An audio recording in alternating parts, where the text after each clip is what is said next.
Bonjour à tous, voici la troisième et dernière partie de notre épisode sur les Madeleines de Prout, ces pas très bons jeux que l'on apprécie quand même beaucoup trop. Si vous n'avez pas écouté les deux premières parties, je vous enjoins à aller les écouter ou alors à retrouver l'épisode en intégrale bientôt sur la chaîne. J'espère que vous prendrez autant de plaisir à l'écouter qu'on a eu à le faire. Sur ce, à bientôt et bonne écoute.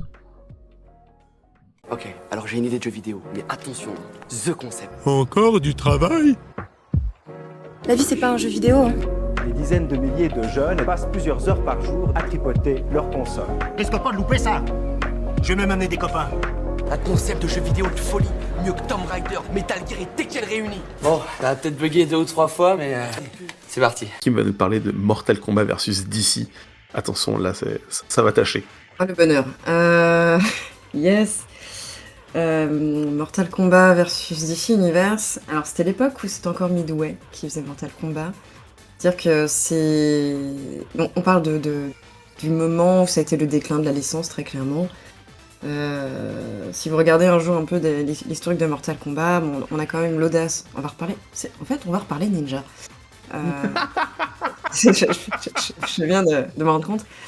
Mais on joue quand même une armée de cosplayers un peu fauchés dans Mortal Kombat. Alors, il y a un lore qui s'est enrichi depuis et qui est devenu plus sympa.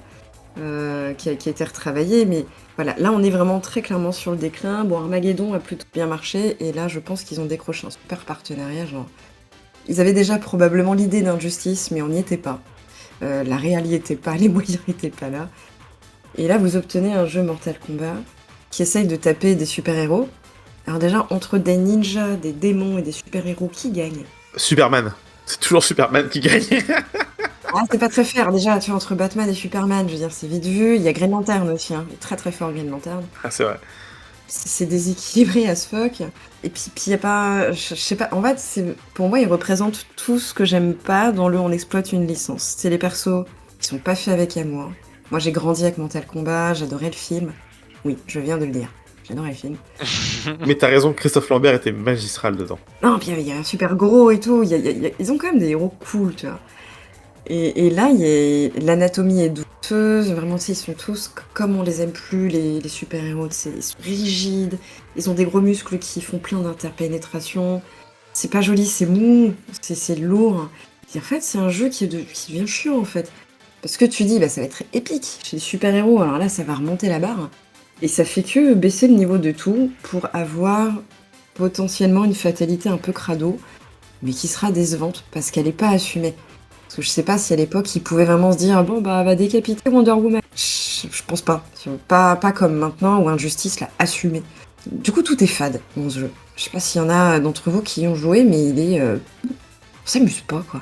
J'aime pas les Mortal Kombat, donc du coup, j'ai pas fait là-dessus, mais effectivement, il avait l'air, genre, moins intéressant qu'Injustice. Enfin, genre, clairement, genre, je vois le gap qu'il y a entre celui-là et Injustice. En fait, c'est même pas vraiment un Mortal Kombat, parce que, comme tu l'as dit, Kim, il s'assume pas. Je pense qu'ils ont dû avoir des centaines d'heures de réunion pour dire on peut pas genre faire des fatalities crado, parce que quand même l'essence de Mortal Kombat c'est les fatalities à la base. Et au final tu peux pas trop faire subir des trucs aussi graphiques à des super-héros de la pop culture quoi, que des enfants regardent. Donc je pense que le jeu il a été lissé pour en faire un jeu de combat hyper classique qui a ni l'esthétique assumée d'un Mortal Kombat, ni le gameplay qui était un peu plus profond quand même depuis les épisodes 3D, j'ai l'impression. Ouais, je sais pas, genre j'ai l'impression que c'était tout vu, que ça allait pas forcément être un super carton comme ça, quoi. Et ça, puis ils avaient tenté d'amener quand même une feature innovante, si on passe d'un décor à l'autre, la tête du button bashing pour réussir à reprendre le dessus au décor suivant, mais c'est pas dynamique, quoi. Tout est lent, tout est lourd. Ouais, bah, du coup, ouais, t'as ni ce qui est bien dans Mortal Kombat, ni ce qui est chouette avec des super-héros. Donc, bah, ça prend pas, quoi. Qu'est-ce qui fait que t'as quand même genre passé du temps sur le jeu? Qu'est-ce qui t'a fait rester? J'ai voulu y croire. J'ai voulu me dire, allez, ça se trouve, quand tu digues un peu, si tu persévères, il va commencer à y avoir des trucs cool en débloquant des persos. Spoiler alert, c'est pas le cas. Non, tout est pénible, et bah, j'ai tenté, quoi. J'ai tenté. Mais du coup, j'ai pas du tout investi le temps dans celui-ci que j'ai pu passer dans un MK10. Enfin, dans la nouvelle formule, je comprends le carton total que ça a été, parce que je pense qu'ils ont mis de l'amour et de la sincérité dans ce qu'ils faisaient. Ce jeu, il est tout sauf sincère. Ah, on sent que il y a un truc très opportuniste de marketing, quoi, qui est pas ouf. Et effectivement, enfin, Mortal Kombat, là, à ce moment-là, ils étaient un petit peu sur la fin, quoi. Et je pense que c'était un peu un barreau d'honneur. Et ça se sent. Et effectivement, ils ont fait des gros compromis qui ont trahi un petit peu les attentes. Après, je trouve que la feature, de manière générale, le côté saccadé de Mortal Kombat, moi je trouve qu'il y a un petit côté nanar qui voilà, moi me satisfait. Donc je trouve que cette feature de changement de décor, elle est plutôt pas mal. Je l'ai pas eu manette en main hein, pour voir vraiment comment ça se passe, mais je dirais que c'est un petit peu leur USP qui a un petit peu de la gueule, en tout cas à mes yeux. Là comme ça, juste à regarder le truc. Il faut savoir que Midway a fermé l'année suivant la sortie de ce jeu-là. C'est du cru. Voilà, ils ont banqueroute en 2009. Et c'est NetherRealm qui a acheté la licence. Donc peut-être qu'ils ont pris des gens, des historiques, peut-être pour le design, pour la marque en elle-même.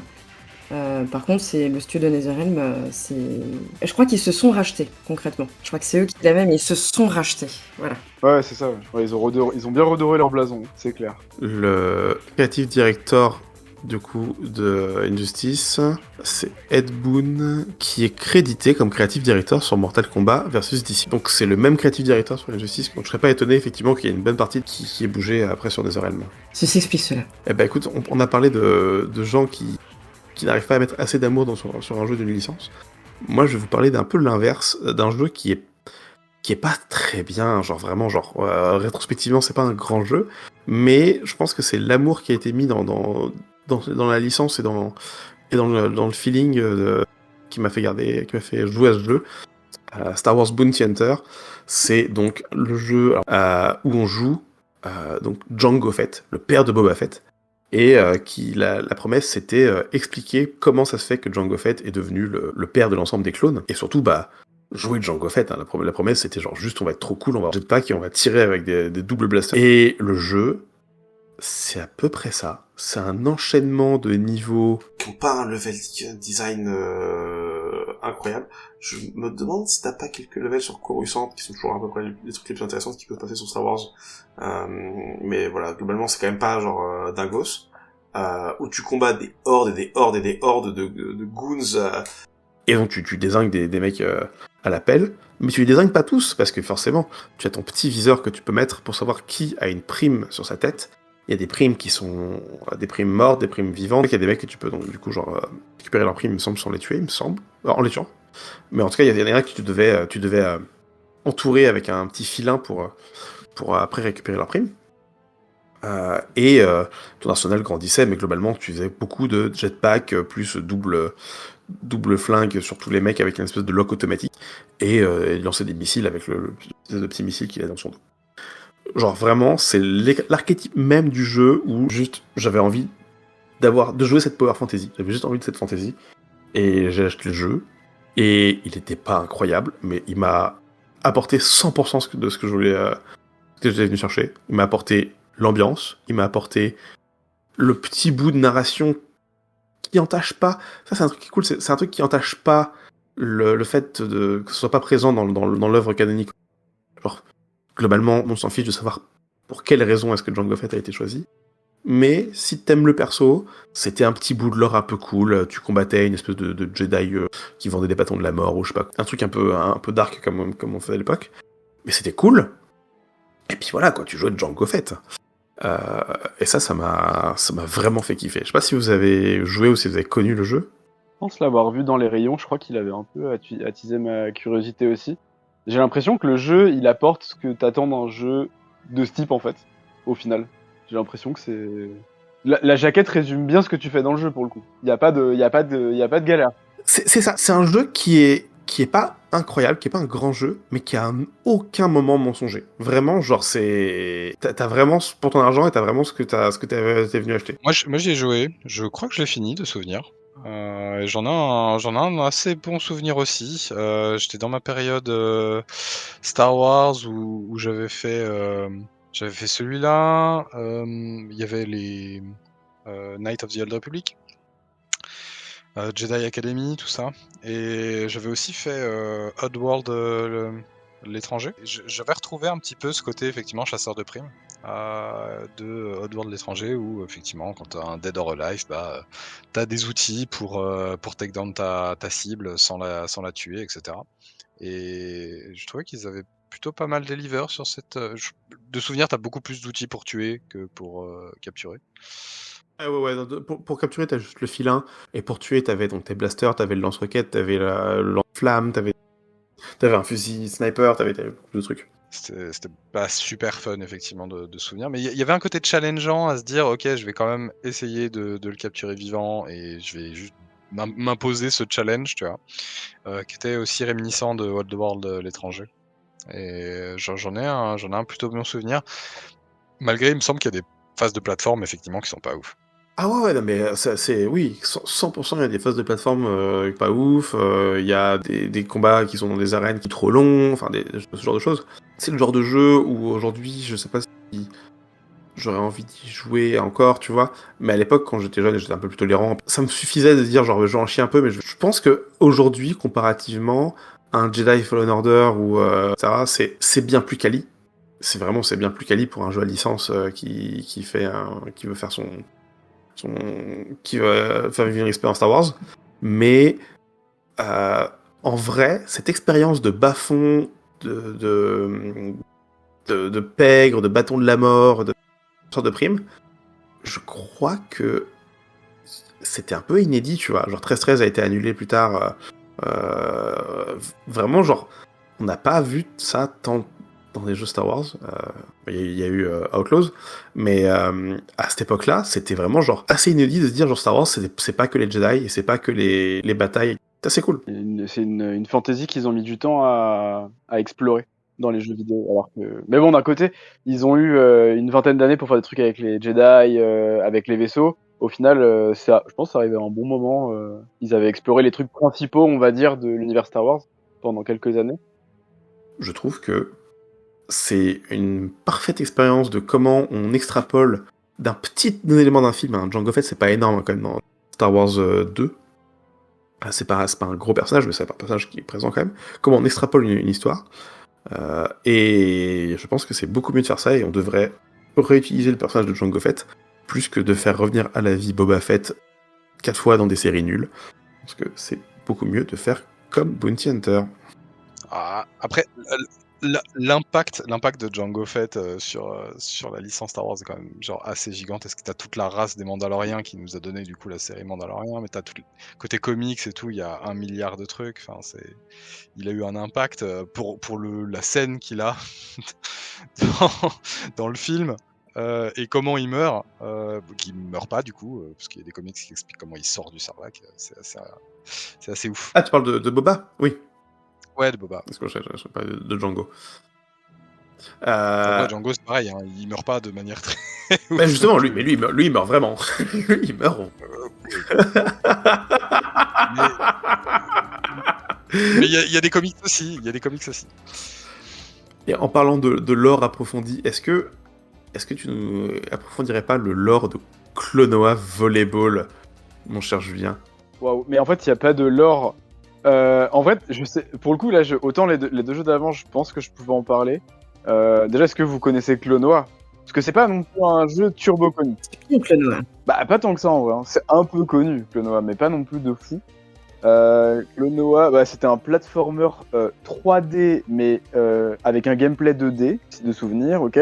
Et le truc qui faisait que le jeu était plutôt cool et qu'il enveloppait pas mal le joueur, c'est que c'était un peu comme Pandemonium, me semble-t-il, c'est que le personnage, donc il était sur un plan 2D, mais le chemin était en 3D, donc le chemin du joueur zigzaguait dans le niveau en fait, alors qu'on jouait en 2D. C'est un peu dur à expliquer, je sais pas si vous arrivez à mieux l'expliquer que moi, mais voilà, du coup c'est ça qui était cool avec le Noah, et ils se sont dit on a un super jeu de plateforme, pas hyper connu, mais qui est quand même plutôt sympa. est-ce qu'on ferait pas un putain de jeu de volleyball au final? Ce qu'ils ont fait. Le contexte de quand j'y ai joué, c'est quand j'étais tout petit et que j'avais réussi à récupérer de manière plutôt frauduleuse une PlayStation 1. Et en vacances, il y avait 4 jeux disponibles dans le Carrefour. Et pour mon anniversaire, j'avais demandé ça. Alors qu'il devait certainement y avoir des jeux bien plus intéressants que Klonoa Beach Volleyball. Donc c'est un jeu de beach volley qui est assez mou, qui reprend le lore hyper évolué de Klonoa. Je suis pas connaisseur de Klonoa, mais non, il n'y a pas vraiment de lore. Il n'y a pas de Klonoa Universe, je crois. Et au final, ouais, c'est un jeu de volley assez bateau qui fonctionne, voilà, qui se joue, mais qui est lent et qui a genre 0 contenu. De souvenir, il y avait genre 3 terrains de volley, il y avait une balle. Et il y avait genre 4 équipes composées de 2 personnages. Voilà. C'était des matchs de volley à 2 contre 2, de souvenirs. Et je crois globalement qu'il y avait 2 boutons sur le jeu. Il y avait un bouton pour sauter et un bouton pour taper la balle. Et peut-être même un bouton pour faire un spécial. Mais en fait, je crois, de souvenir en fait, c'est que c'est un jeu que j'avais assez tryhard parce qu'il n'était pas bien long. Et en fait, ça me donnait envie de le refaire pour m'améliorer. Et à la fin, j'étais devenu, au final, pro à ce jeu, auquel j'étais le seul à jouer. Donc voilà, s'il y avait eu de l'e-sport sur Klonoa, peut-être que j'aurais cassé la gueule à tout le monde. Je suis un peu dégoûté. Voilà. Donc, voilà. Pour défendre quand même l'idée des devs de faire un jeu de volley, la base de Klonoa, c'est quand même que t'as un anneau magique qui transforme les ennemis en ballons que tu peux lancer. Donc, genre, l'idée de faire un jeu de volley est pas non plus genre débile à partir de ce truc-là, tu vois. Bah, tu vois, ça, moi, je l'avais pas quand j'étais gamin. Donc, je viens d'apprendre que je tabassais un pauvre ennemi, visiblement. Bah ouais, je pense, ouais, clairement. À l'infini, le pauvre. Mais par contre, il y avait qu'un seul ballon, parce que justement, le principe de Klonoa, c'est que selon l'ennemi que tu prends et que tu transformes en ballon, des fois, ils ont des effets un peu différents. Là, il y avait genre un ballon. Non, il y avait un putain de ballon, en fait. Voilà. Donc... Non, mais voilà, il y avait une espèce de sensation de maîtriser un jeu qui était pas hyper complexe. Et au final, quand tu devais avoir 7-8 ans, quand t'as 7-8 ans, et ben c'est plutôt agréable de se sentir un peu fort à un jeu, à cet âge-là. C'était ton début dans l'e-sport, en fait. C'était mon début dans l'e-sport solo. Voilà. Mais je crois que je m'amusais à le speedrun un petit peu. À 7 ans, purée, la vocation, quoi. Non, mais sans le savoir, mais voilà, tu vois, tu regardes sur YouTube, le long play de Klonoa Beach Volleyball, 33 minutes. Voilà. Donc ça, c'est le temps qu'il fallait pour finir le contenu entier du jeu, quoi. Mais Klonoa, c'est déjà un truc qui est genre assez obscur, en tout cas en Occident, hein, c'est obscur. Je pense qu'au Japon, il a un peu plus de portée, mais effectivement, c'est pas Sonic, quoi. Ouais, c'est clair. Et pourtant, c'est une super mascotte. Ouais, moi, en termes de design, je le trouve très cool, et j'ai jamais, enfin, quand je jouais aux jeux de plateforme, vraiment, j'avais beaucoup de mal à comprendre pourquoi ce jeu n'arrivait pas à catch up, quoi. Mais effectivement, c'est l'enfant pauvre des mascottes, et il a perdu la guerre, et voilà, ils ont été un peu ambitieux de faire un spin-off sur un jeu déjà où ça galère. Et surtout, maintenant, on sait que quand tu fais un jeu de volley, il faut mettre les meufs en mode bain, parce qu'il était trop habillé Klonoa, clairement. Je dirais même, quand on fait un jeu, est-ce qu'on peut se dire désormais qu'il y a une règle, c'est qu'on ne fait pas un spin-off de volleyball? Parce qu'à priori, ça réussit à personne, il y a peut-être un thème. Mais est-ce qu'il y a eu des bons jeux de volleyball, par contre parce que c'était ma question suivante. Moi, j'ai souvenir d'un Mario Party, j'aime pas trop les Mario Party de base, mais où le meilleur truc de tout le Mario Party, c'était des jeux qu'on pouvait faire, et il y avait un jeu de volley dedans. Je pense que malheureusement, c'est souvent associé au beach volley, et je pense que ça attire une certaine partie de la population qui n'est pas vraiment intéressée par faire un bon jeu. Je suis en train de checker et je constate que le jeu le plus récent sur la thématique de volleyball, alors désolé pour les gens qui travaillent pour Big Ben, mais c'est un Big Ben Spike Volleyball. Et voilà, je pense pas que ça augure des bonnes augures. C'est le jeu le plus récent de volleyball qui est sorti. j'imagine un jeu de simulation de volleyball. Mais bon, vu que personne n'en a jamais entendu parler, j'imagine que Dead or Alive n'a pas été détrôné pour le moment. Quoi qu'il arrive, Dead or Alive sera le seul jeu de piscine. Attends, alors parce que j'en ai pas parlé, mais tu sais que les combats de fesses sur la piscine, là, il y a eu un animé entier sur ce thème-là hein, qui a existé. C'est Keijo. Voilà, malheureusement, Zach connaît beaucoup trop bien. En plus d'être très, très fort aux jeux vidéo, il connaît beaucoup de choses. Je regarde trop d'animés, ok. Du coup, est-ce que Julien, on peut en conclure que pour être le meilleur à un jeu vidéo et être le champion du monde, il vaut mieux choisir un jeu auquel personne ne joue? Bah, il faut être le seul à y jouer, bien sûr. Mais je le savais déjà. Mais au final, en vrai, je remercie un peu le destin d'avoir mis ce jeu, genre, je me rappelle plus c'était au carrefour de Bonneval pendant mes vacances d'été 98. Parce que déjà, je me suis vraiment pas trop fait chier. Et en plus, bah, j'ai pu devenir bon à un jeu de volleyball auquel personne joue. Donc oui, effectivement, la conclusion c'est ça. Si vous voulez être bon en jeu, jouez à un jeu auquel personne ne joue et vous êtes sûr d'être le meilleur au final. Et en parlant de jeux auxquels personne ne joue, je crois que Zach, je sais pas comment tu fais, vraiment, mais tu connais des jeux que personne ne connaît. Parle-nous de Fire Department 2. Alors, est-ce que vous avez déjà joué à un jeu de tactical en temps réel? J'entends Desperados, Commando, qui sont les gros major offenders du genre. Commando, grand fan, moi. Alien Dark Descent. Ok. Alien Dark Descent, ouais, yes. Que j'ai commencé il y a pas longtemps que je finisse. Fire Department, c'est ça. C'est un jeu de tactical en temps réel où on joue une compagnie de pompiers. Voilà. Je pense que ça fait partie des grands jeux de simulation de l'époque qui visaient un public plutôt adulte qui était sur PC. Et moi je me rappelle, il y avait un PC chez moi, c'était pas le mien, et dessus il y avait que des jeux d'adultes. Donc il y avait Desperados, il y avait Commando, il y avait Fire Department, il y avait Age of Empires, et je crois que c'est à peu près tout.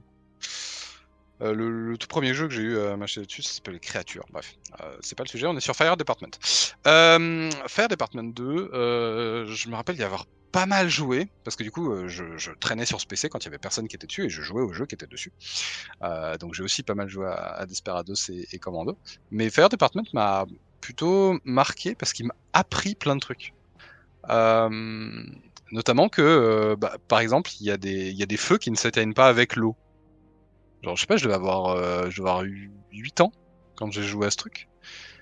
Et genre, dans mon esprit de gamin de 8 ans, genre, bah oui, du feu, tu mets de l'eau dessus, ça se finit. Et non, ce jeu t'apprend qu'il y a des feux de catégorie de classe C qui sont issus de produits chimiques. Et ben, faut pas utiliser de l'eau, faut utiliser de la mousse carbonique pour éteindre le feu. Je l'ai mis dans la liste des jeux nuls parce que je me rappelle que les contrôles sont assez galères. C'est un peu une tannée. Il n'y a pas beaucoup de progression au final. On débloque des outils, on débloque des trucs, mais c'est pas un XCOM où on va débloquer des nouveaux niveaux avec du nouvel équipement, etc.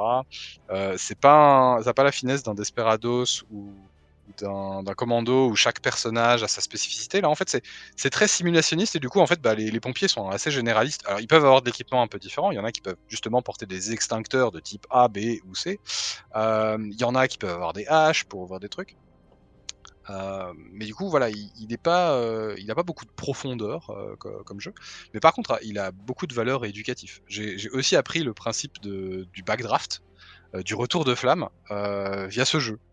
Parce qu'il y a une mission où effectivement t'arrives et tu vois pas de feu, tu vois pas de flamme, et à un moment tu ouvres une porte et boum, ça explose parce que depuis le début tu ouvres des portes à la hache comme un bourrin.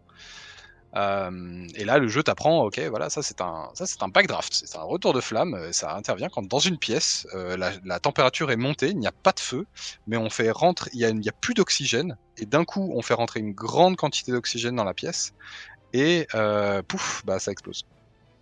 Est-ce que genre c'est un jeu de base, c'est un jeu à visée éducative qui est genre de bonne qualité, ou c'est juste un jeu vidéo de loisirs qui a en plus intégré des éléments un peu éducatifs?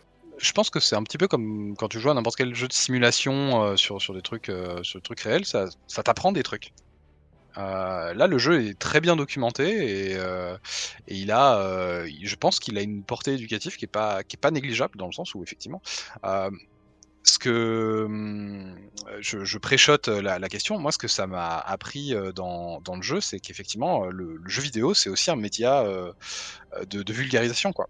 On peut vraiment apprendre des vrais trucs de la vie via le jeu vidéo en s'amusant et ce truc des feux A, B, C, je m'en rappelle encore aujourd'hui, l'avoir appris via ce jeu. Personne d'autre me l'a appris. Et il y a que dans ce jeu-là que j'en ai entendu parler. À l'école, jamais on va te dire attention, quand il y a du magnésium qui est en train de brûler, il faut pas jeter de l'eau dessus, sinon ça prend feu plus. Donc j'ai des bons souvenirs de ce jeu. Je me rappelle pas l'avoir fini parce que voilà, j'étais jeune et puis il y avait d'autres jeux, genre Age of Empires qui étaient rigolos à côté.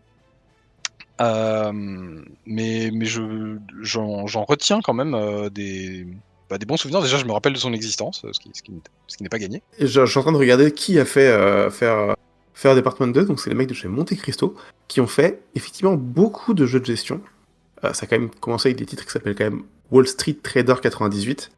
Et si ça vous envoie pas du rêve, je sais pas ce qu'il vous faut. Il y a Economic War, Startup 2000. Mais ouais, il y a un truc qui s'appelle Dino Island, excuse-moi. Dino Island, ça a l'air déjà un peu plus cool. Mais ils ont quand même genre...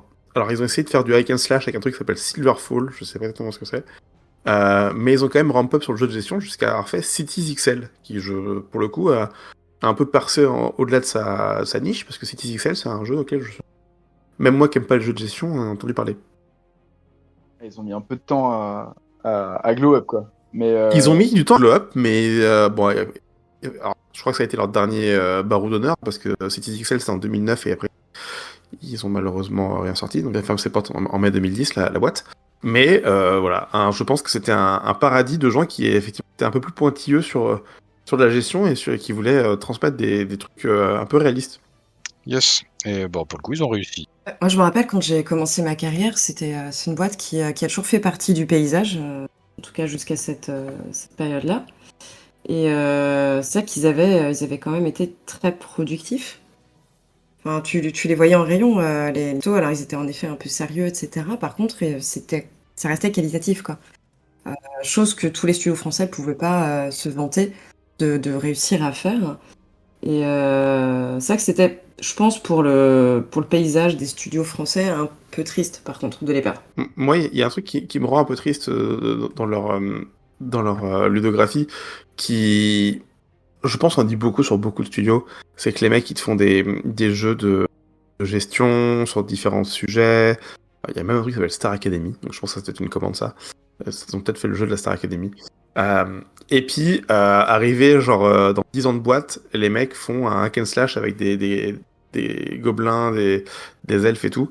Et je pense peut-être un sujet qu'on abordera, mais je pense que ça, c'est un truc qui marque en général une frustration latente d'une équipe de dev qui a envie de faire du jeu un peu plus classique et qui se retrouve enfermée dans une niche dans laquelle elle s'est mise à la base pour pouvoir survivre. Et clairement, ça se sent un petit peu. Alors que, de ce que tu me dis, les jeux de niche qu'ils faisaient étaient au moins suffisamment qualitatifs pour la niche, quoi. Ouais, je pense que leur cible à la base, leur cible c'était vraiment les cadres. Ils ont commencé avec Wall Street Trader, donc je pense qu'ils ciblaient la classe moyenne, les gens qui avaient un ordinateur en fait, les adultes qui avaient du temps pour jouer. Donc effectivement, c'était des gens qui avaient de l'argent, qui n'avaient pas forcément des goûts très prononcés ou des attentes très très poussées. Je pense que aujourd'hui c'est pareil, les gens qui jouent à des managers, à des football managers, à des Tour de France managers, des trucs comme ça. Je pense que c'est exactement la même cible et c'est une cible qui est beaucoup, enfin qui est encore aujourd'hui milk par pas mal de studios. Ouais. Bah on le voit, hein, genre moi je connais beaucoup de gens, joueurs et pas joueurs, qui passent beaucoup de temps sur des Euro Truck, sur du Farming Simulator, etc. Parce que sans être genre une révolution, ça leur apporte quelque chose qui viennent chercher et qui trouvent suffisamment bien fait, avec un savoir-faire suffisamment grand. Je suis en train de lire la description de Seven Sins, qui a aussi été fait par Monte Cristo. Ah ouais, alors ça, on peut le foutre dans le bac avec les jeux du démon, avec Duke Nukem Forever, du coup. Oh, bah oui. Je te laisse imaginer quel type de jeu c'est, Seven Sins. Alors, Seven Seas, c'est un jeu vidéo de simulation de vie développé par Monte Cristo. Ce jeu est déconseillé aux moins de 16 ans en France, est interdit aux États-Unis pour son caractère érotique. Il traite des 7 péchés capitaux: l'avarice, la colère, l'envie, la gourmandise, l'orgueil, la paresse et la luxure. Le but de ce jeu est donc de voir des femmes nues, voler leurs sacs, devenir populaires, gagner de l'argent, frapper d'autres gens. Seven Sins possède de plus des mini-jeux. Un programme. Hein. T'as lu la jaquette du jeu là ou c'est... C'est l'article Wikipédia, donc ça sûrement un truc de la jaquette du jeu, j'en sais. Mais genre... Non mais c'est quoi, frapper d'autres gens, c'est quoi? Il disait que c'était des gens qui avaient besoin d'exprimer quelque chose, hein. Je pense qu'ils ont... Je pense qu'ils ont un peu exprimé du coup. De souvenir, t'étais gestionnaire d'un club de striptease. Voilà, je sors l'info comme ça, j'y ai pas joué bien sûr, surtout quand j'avais peut-être 12 ans, parce que c'était un jeu qui avait l'air incroyable, mais pas du tout, c'est absolument abominable comme jeu. Certainement bien pire que Duke Nukem, au final. Je suis en train de regarder un walkthrough, sache que visiblement, il y a un minigame, tu vas voir, c'est très proche de Duke Nukem, où tu peux faire pipi dans les plantes de l'open space. Tu vois, ils étaient visionnaires. Ils étaient visionnaires. Ah là là. Est-ce que du coup, on peut dire que, un peu en conclusion, le point commun de tous nos jeux, c'est de tous ces jeux de merde auxquels on a joué, c'est quand même des jeux qui sont un peu plus jusqu'au boutiste, qui vont un peu au bout de leurs idées, qu'elles soient bonnes avec des un peu à la Mario Odyssey, ou que ce soit juste de faire pipi et de ramasser du caca. Ou alors, si jamais t'as pas de bonnes idées et que t'as pas une ambition très grande, tu fais un jeu de volet. Et du coup, j'enchaîne là-dessus. Est-ce que, pour vous, parce que là, clairement, quand on regarde le palmarès qu'on a sorti, bon, il y a beaucoup de gens, on y a joué parce qu'on était jeunes, hein, clairement, genre, c'est un peu ça l'excuse, on n'avait que ça sous la main. Aujourd'hui, quel est votre sentiment de quels sont ces jeux un peu nuls, auxquels les gens peuvent jouer beaucoup trop dans l'industrie, alors, des jeunes et des moins jeunes, hein, qu'on peut retrouver actuellement? Quel est l'archétype du jeu, plutôt, parce que, sans donner des noms, tu vois? Je pense... C'est compliqué parce qu'il y a beaucoup de projets où tu sens qu'ils ont un potentiel, mais soit il n'y a pas les moyens qui ont été mis, comme je pense Doshin, où ça manque de features, il y a la transition tech, etc.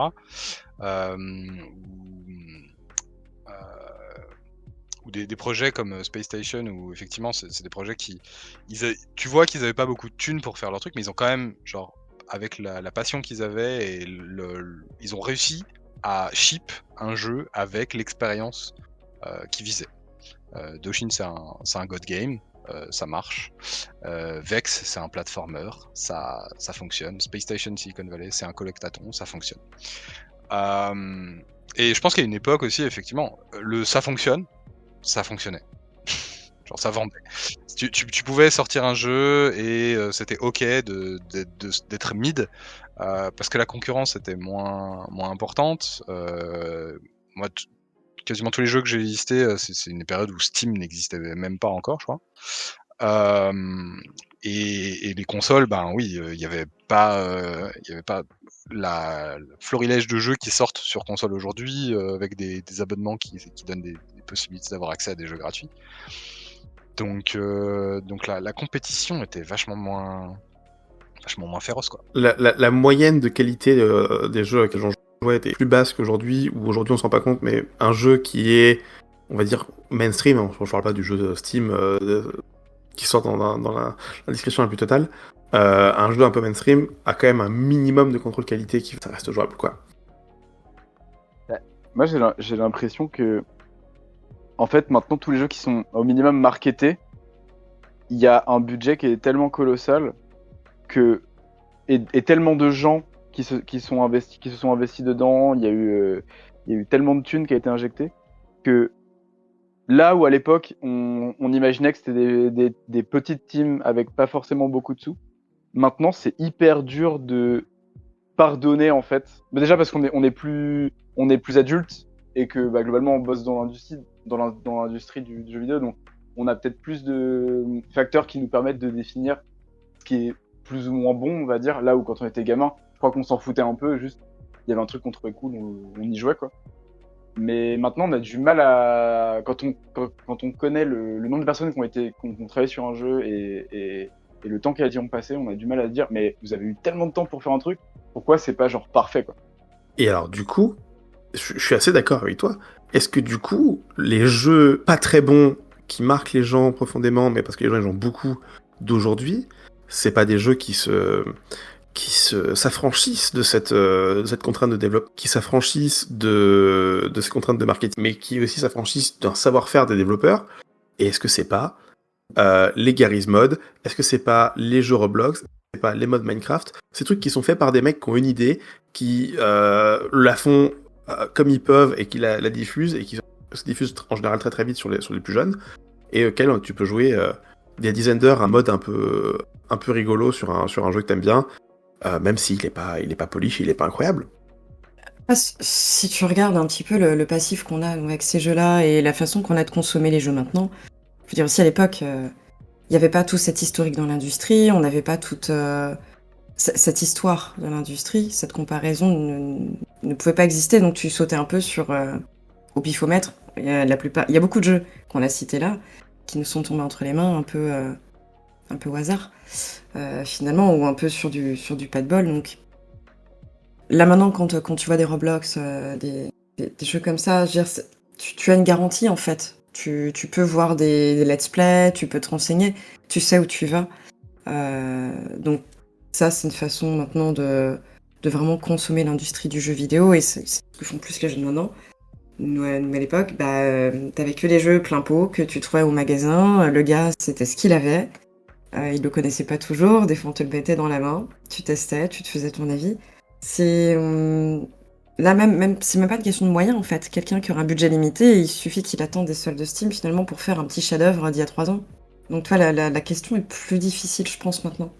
Mais ça n'empêche pas que pourtant, genre, des gens passent beaucoup de temps sur des modes fan-made, sur des jeux qui sont objectivement de moins bonne qualité, sans forcément à $3, même pas, genre, pour que dalle, t'as Braid ou Super Meat Boy, genre, des jeux qui sont sortis il y a longtemps, qui sont ultra quali, tu vois.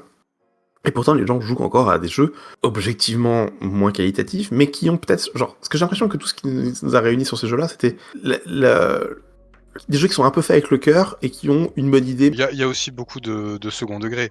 Il y a un monde où effectivement l'histoire du jeu vidéo est pas encore. Enfin, là aujourd'hui on a du matériel, tu vois, mais ce qu'avait commencé à faire le joueur du grenier quand il a commencé, c'était faire les nanars du jeu vidéo. Et un nanar, c'est un film qui a du cœur, mais qui est objectivement nul, selon les principes de base qui régissent le média.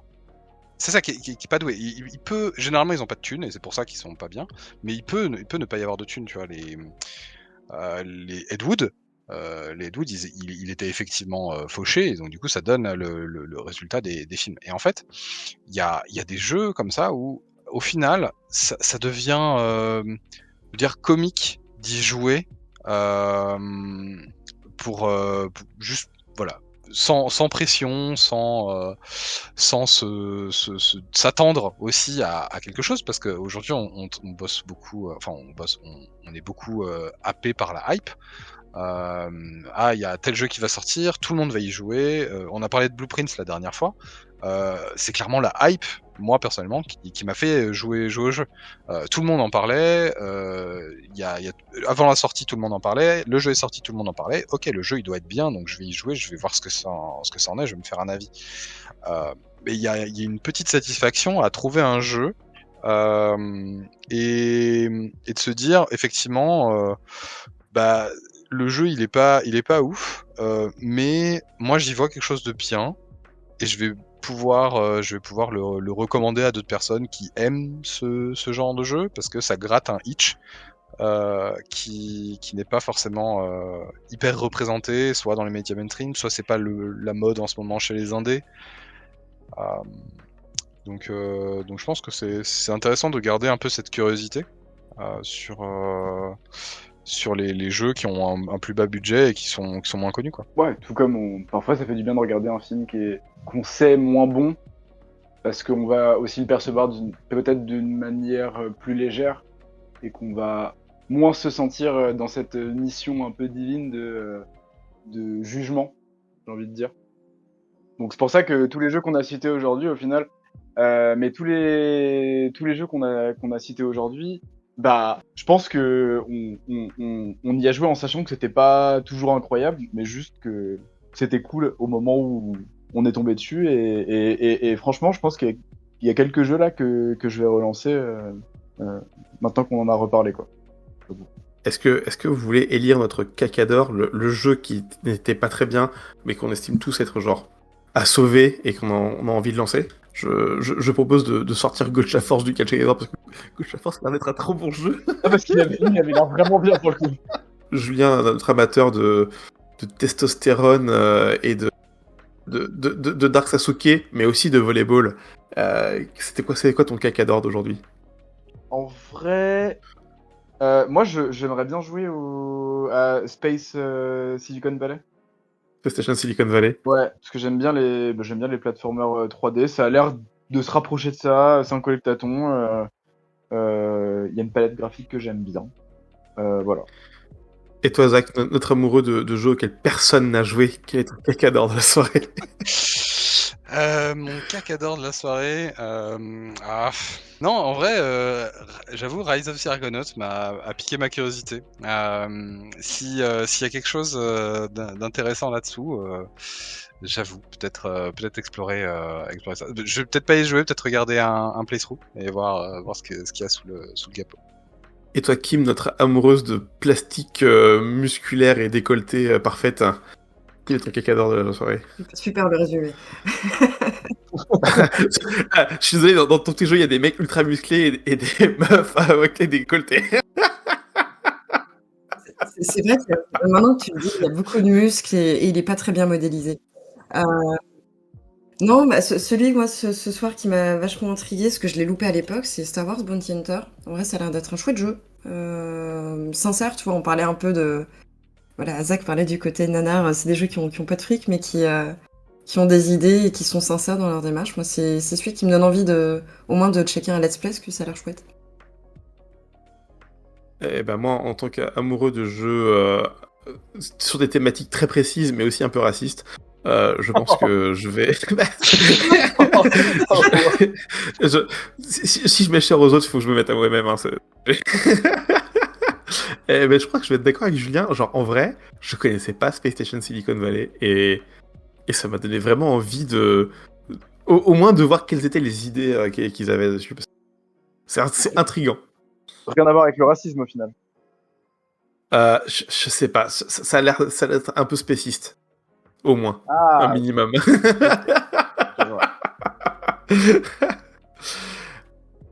Et sur ce, on se dit au revoir, et puis merci beaucoup les amis, merci d'avoir été là, merci d'avoir participé, puis j'espère que ça vous a plu.